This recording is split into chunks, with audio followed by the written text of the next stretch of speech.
इन माननीय सदन के समक्ष केवल कुछ चुनिंदा प्रस्तावों के बारे में ही बताया है। विभाग की सभी परियोजनाओं के प्रस्तावों के लिए वर्ष 2024-25 के संशोधित अनुमान की तुलना में 9,391.87 करोड़ रुपए को 8.17% से बढ़ाकर वर्ष 2025-26 में 10,159.54 करोड़ रुपए करने का प्रस्ताव रखता हूं। आदरणीय अध्यक्ष जी, उद्योग व श्रम। माननीय अध्यक्ष जी, औद्योगिक इकाइयों में निवेश का प्रदेश की अर्थव्यवस्था एवं रोजगार दोनों पर सकारात्मक प्रभाव पड़ता है। यदि हमारी अर्थव्यवस्था को एक शरीर के रूप में देखा जाए तो उद्योग और श्रम इसकी दो टांगों के समान है। यदि ये बलशाली न हो तो अर्थव्यवस्था दौड़ नहीं पाएगी। आदरणीय अध्यक्ष जी, गुरुग्राम, यमुनानगर, पानीपत और फरीदाबाद जिलों के 20 औद्योगिक संगठनों द्वारा दिए गए सुझावों पर मंथन उपरांत मैंने कुछ महत्वपूर्ण नीतिगत निर्णय लिए हैं। ये उद्यमियों एवं श्रमिकों दोनों के हितों को बढ़ावा देंगे और राज्य में औद्योगिक विकास के एक नए युग का सूत्रपात करेंगे। बजट प्रस्तावों से पहले इनमें से केवल 3 महत्वपूर्ण निर्णय मैं आपसे साझा करना चाहूंगा, जिन्हें 1 अप्रैल 2025 से लागू किया जाएगा। आदरणीय अध्यक्ष जी, हरियाणा में लगभग 2 लाख सूक्ष्म, छोटे तथा मध्यम उद्योग ऐसे क्षेत्रों में चल रहे हैं जो किसी औद्योगिक क्षेत्र में स्थित नहीं हैं। विशेष रूप से यमुनानगर, गुरुग्राम, फरीदाबाद, पानीपत, रोहतक, झज्जर, भिवानी, हिसार, अंबाला, करनाल और पंचकुला जिलों में इस कारण ये उद्योग हमारी योजनाओं का लाभ नहीं उठा पाते। साथ ही वर्षों से संचालित हो रही ऐसी फैक्ट्रियों को इस कारण फैक्ट्री लाइसेंस, फायर अनापत्ति प्रमाण पत्र, भवन निर्माण अनुमतियां, श्रम विभाग की अनुमति, ट्रेड लाइसेंस, प्रदूषण प्रमाण पत्र इत्यादि लेने में कठिनाइयों का सामना करना पड़ता है। हरियाणा के हमारे आदरणीय पूर्व मुख्यमंत्री मनोहर लाल जी के नेतृत्व में पिछले 10 वर्षों में प्रदेश की लगभग 2145 अनधिकृत आवासीय कॉलोनियों को नियमित किया गया है। अब समय आ गया है कि हम अनधिकृत औद्योगिक कॉलोनियों पर भी उसी प्रकार ध्यान दें। अतः हमने निर्णय लिया है कि कम से कम 50 उद्यमी जिनकी इकाइयां कम से कम 10 एकड़ सन्निहित भूमि पर स्थित है, यदि सामूहिक रूप से एक पोर्टल पर अपना आवेदन करेंगी तो ऐसी सभी औद्योगिक इकाइयों को सरकार द्वारा समूह के आवेदन पर अंतिम निर्णय लिए जाने तक सभी विभागों द्वारा वैध औद्योगिक इकाइयां माना जाएगा। आदरणीय अध्यक्ष जी, पूर्व में HSVP से HSIIDC में हस्तांतरित हुई औद्योगिक संपदाओं में लगे उद्योगों के मालिकों को transfer occupation certificate, project completion certificate इत्यादि लेने में आ रही कठिनाइयों को समाप्त करने के लिए सरकार ने निर्णय लिया है कि अब HSIIDC उन प्लाट धारकों को केवल HSVP द्वारा जारी मूल आवंटन पत्रों की शर्तों व नीति के अनुसार नियंत्रित करेगा, न कि HSIIDC की अपनी EMP के अनुसार। आदरणीय अध्यक्ष जी, अब से HSIIDC, HSVP पंचायतों व अन्य सरकारी विभागों द्वारा ESIC अस्पतालों एवं डिस्पेंसरियों के लिए भूमि का आवंटन रियायती दरों पर किया जाएगा। ये भी निर्णय हमने किया है। आदरणीय अध्यक्ष महोदय, इन 3 नीतिगत निर्णयों के अतिरिक्त HSIDC भी 1 अप्रैल 2025 से अपनी अब तक की कार्यप्रणाली में निम्न नए परिवर्तन लाएगी। ये इस प्रकार हैं। आदरणीय अध्यक्ष जी, सभी औद्योगिक संपदाओं में डॉर्मेट्री और एकल कक्ष इकाइयों का निर्माण किया जाएगा। इससे श्रमिकों को सस्ती दरों पर आवास सुविधा उपलब्ध हो पाएगी। सभी औद्योगिक संपदाओं में इंक्यूबेशन सेंटर बनाए जाएंगे ताकि स्टार्टअप्स को सस्ती दरों पर कार्य करने की सुविधा मिल सके। आदरणीय अध्यक्ष जी, आज की आवश्यकताओं को ध्यान में रखते हुए औद्योगिक संपदाओं में मल्टी लेवल पार्किंग की सुविधा प्रदान की जाएगी। इससे पार्किंग की समस्या का समाधान होगा और उद्योगों को उचित व्यवस्था मिलेगी। मैं माननीय सदन के समक्ष वित्त वर्ष 2025-26 में उद्योगों एवं वाणिज्य विभाग के नियमन प्रस्ताव प्रस्तुत करता हूं। आदरणीय अध्यक्ष जी, इंक्यूबेशन सेंटर बनाए जाएंगे ताकि स्टार्टअप्स को सस्ती दरों पर कार्य करने की सुविधा मिल सके। आदरणीय अध्यक्ष जी, आज की आवश्यकताओं को ध्यान में रखते हुए औद्योगिक संपदाओं में मल्टी लेवल पार्किंग की सुविधा प्रदान की जाएगी।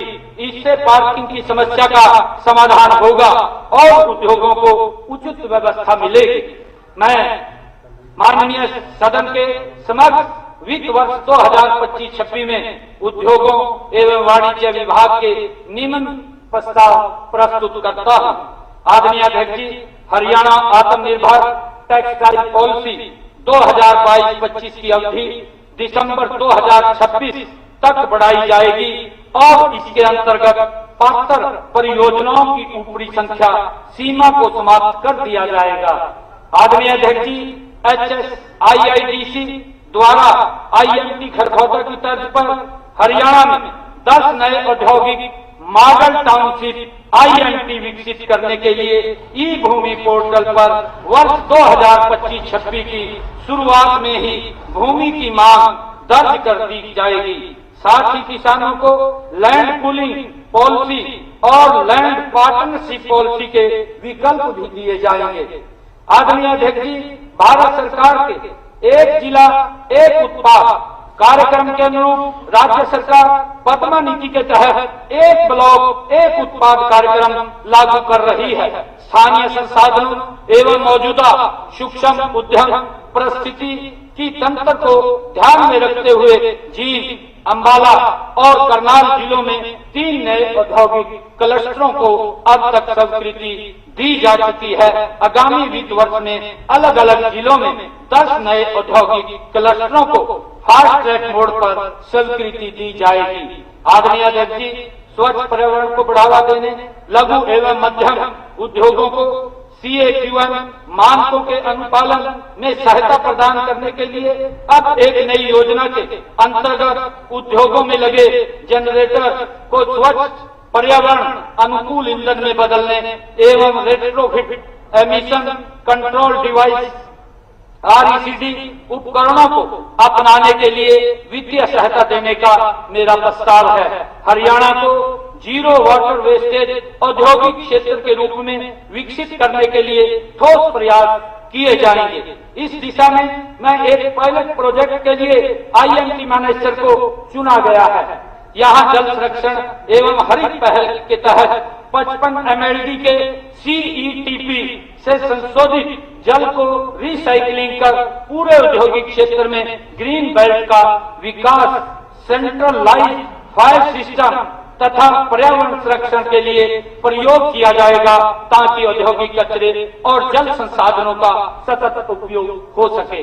आदरणीय अध्यक्ष जी, खरगोदा में IMT का विस्तार किया जाएगा जिससे यहाँ औद्योगिक गतिविधियों को बढ़ावा मिलेगा।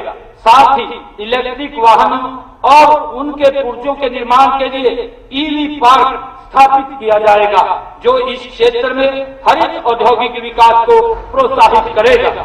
आदरणीय अध्यक्ष जी, HSIIDC द्वारा अंबाला शहर में पहले चरण में कम से कम 800 एकड़ भूमि में IMT अंबाला की स्थापना की जाएगी।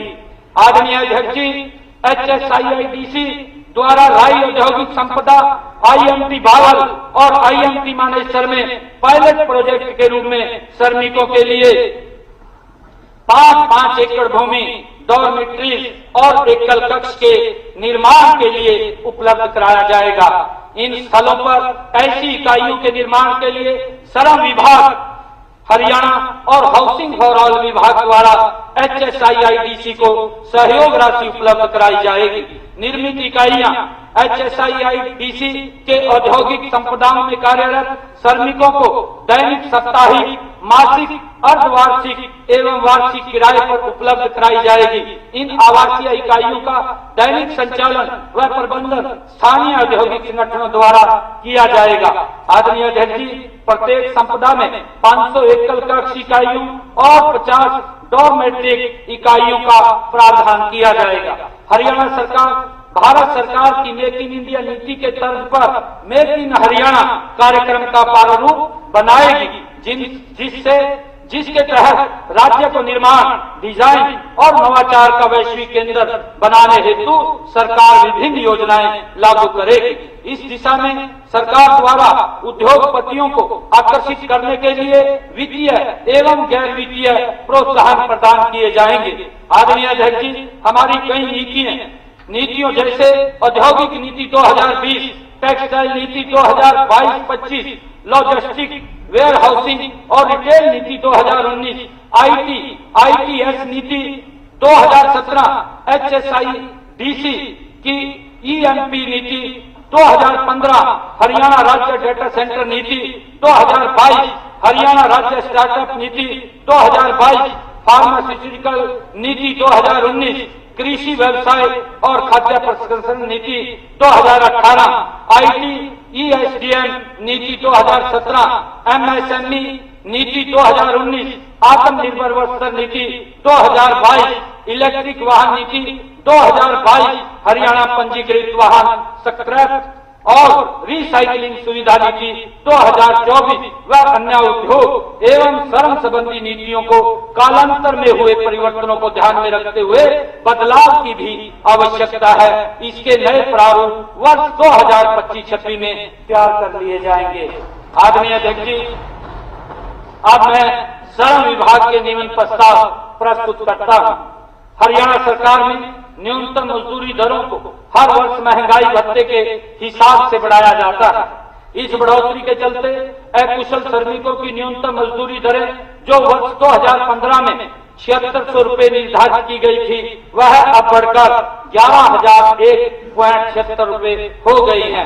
आगामी वित्त वर्ष में सरकार न्यूनतम मजदूरी के मूल दरों का पुनर्निरीक्षण एवं संशोधन करेगी। आदरणीय अध्यक्ष जी, हरियाणा प्रदेश में औद्योगिक विवादों के त्वरित निपटान के लिए अभी 9 श्रम न्यायालय कार्यरत हैं, जिनमें जिला अंबाला, पानीपत, हिसार और रोहतक में 1, गुरुग्राम में 2 व फरीदाबाद में 3 श्रम न्यायालय हैं। विवाद निपटान की प्रक्रिया को अधिक सुलभ बनाने के लिए इस वित्त वर्ष में श्रम न्यायालयों की संख्या को बढ़ाकर 14 किया जाएगा। अध्यक्ष महोदय, बावल और बहादुरगढ़ में 100 बिस्तरों वाले ESI अस्पताल भवनों का निर्माण आगामी वित्तीय वर्ष 2025-26 में पूरा किया जाएगा। पंचकुला में ESI डिस्पेंसरी भवन का निर्माण भी आगामी वित्तीय वर्ष 2025-26 में पूरा किया जाएगा। आदरणीय अध्यक्ष जी, अस्पताल एवं डिस्पेंसरी बनाने हेतु HSIIDC द्वारा साहा, सोहना, खरखौदा, बहादुरगढ़, करनाल, फरूखनगर, चरखी दादरी, छछरौली, कोसली, घरौंडा, कैथल, कुरुक्षेत्र, पटौदी, गोहाना में ESIC नई दिल्ली को रियायती दरों पर भूमि दी जाएगी। गीग वर्कर्स को सशक्त बनाने और उनके सामाजिक सुरक्षा कवरेज को सुनिश्चित करने के उद्देश्य से मैं एक नई योजना शुरू करने की घोषणा करता हूं। इसके तहत राज्य में कार्यरत सभी गीग वर्कर्स के लिए एक विशेष पोर्टल बनाया जाएगा, जहां वे स्वयं को पंजीकृत कर सकेंगे। यह पोर्टल गीग वर्कर्स को विभिन्न सरकारी योजनाओं और अवसरों से जोड़ने का कार्य करेगा। पोर्टल पर पंजीकृत सभी गीग वर्कर्स को बीमा सुरक्षा प्रदान की जाएगी। यह बीमा योजना के अंतर्गत गीग वर्कर्स को स्वास्थ्य, दुर्घटना और जीवन बीमा जैसी आवश्यक सुरक्षा मिलेगी। इस पहल का उद्देश्य गीग अर्थव्यवस्था में कार्यरत श्रमिकों को वित्तीय स्थिरता, सामाजिक सुरक्षा और बेहतर कार्य परिस्थितियां प्रदान करना है, जिससे वे अधिक आत्मनिर्भर बन सकेंगे और हरियाणा के आर्थिक विकास में सक्रिय भागीदारी वो बने। आदरणीय अध्यक्ष जी, 5 एकड़ तक के उद्योगों के कारखाना नक्शा व कारखाना लाइसेंस आवेदन पर निर्णय करने तथा 10 एकड़ तक के उद्योगों के कारखाना लाइसेंस का नवीनीकरण करने की शक्तियां जिला स्तर पर अतिरिक्त उपायुक्त को दी जाएंगी, ये भी निर्णय हमने किया है। आदरणीय अध्यक्ष जी, HSIIDC ने मार्च 2022 में IMT खरखौदा में 800 एकड़ जमीन मारुति सुजुकी इंडिया लिमिटेड को अलाउड की थी। इस प्लांट का भूमि पूजन देश के यशस्वी प्रधानमंत्री आदरणीय नरेंद्र मोदी जी ने वीडियो कॉन्फ्रेंस के माध्यम से दिनांक 28/8/2022 को किया था। आज वहां मारुति ने अपनी व्यावसायिक उत्पादन का ट्रायल शुरू कर दिया है। इससे यह बात सिद्ध होती है कि हमारी सरकार औद्योगिक जगत को जो कहती है वो करके दिखाती है। आदरणीय अध्यक्ष महोदय, हमारी सरकार उद्योग और श्रम को एक दूसरे का पूरक मानती है और इनके बेहतर समन्वय व सहयोग को प्राथमिकता देते हुए मैं एक उद्योग श्रमिक मैत्री परिषद का गठन करने की घोषणा करता हूं। इस परिषद की अध्यक्षता आदरणीय अध्यक्ष जी मैं स्वयं करूंगा। यह परिषद मेरे द्वारा शुरुआत में बताए गए 6 नीतिगत निर्णयों की नियमित अंतराल पर समीक्षा करेगा, जिससे औद्योगिक विकास को और अधिक गति मिलेगी। आदरणीय अध्यक्ष महोदय, मैं सदन को यह भी आश्वस्त करना चाहता हूं कि जिन सुझावों पर हमने निर्णय नहीं लिए हैं उन पर भी हम पूरी निष्ठा और ईमानदारी से संभावित उपायों को तलाशेंगे व उपरोक्त सभी निर्णयों को न केवल सिद्धांत रूप से बल्कि व्यवहारिक रूप से भी क्रियान्वित करने के लिए कार्य करेंगे। माननीय अध्यक्ष महोदय, समय के अभाव के चलते इस माननीय सदन के समक्ष केवल कुछ चुनिंदा प्रस्तावों के बारे में ही बताया है। विभाग की सभी योजनाओं के प्रस्तावों के लिए वर्ष 2024-25 के संशोधित अनुमान की तुलना में उद्योग और वाणिज्य विभाग की आवंटित राशि को 805.75 करोड़ रुपए से 129.37% बढ़ाकर 1848.12 करोड़ रुपए श्रम विभाग की आवंटित राशि को 74.58 करोड़ रुपए से 29.80% बढ़ाकर 96.81 करोड़ रुपए का प्रस्ताव रखता हूं। मुख्यमंत्री जी